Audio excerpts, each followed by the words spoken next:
வணக்கம் ரிதி. சென்னை எழும்பூரில் இருந்து தினம்தோறும் காலை விருதாச்சலம் வழியாக சேலத்திற்கு ரயில்கள் இயக்கப்பட்டு வருகிறது.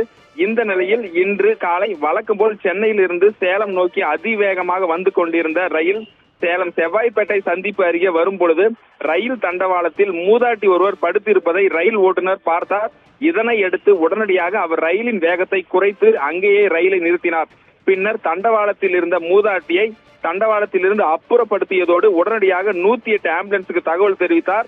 பின்னர் சம்பவ இடத்திற்கு விரைந்து வந்த ரயில்வே போலீசார் மற்றும் 108 ஆம்புலன்ஸ் பணியாளர்கள் மூதாட்டியை பத்திரமாக மீட்டு சிகிச்சைக்காக சேலம் அரசு மருத்துவமனைக்கு அனுப்பி வைத்தனர்.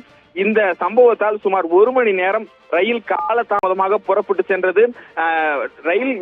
ரயிலை சாமர்த்தியமாக நிறுத்தியதால் மூதாட்டியின் உயிர் காப்பாற்றப்பட்டது.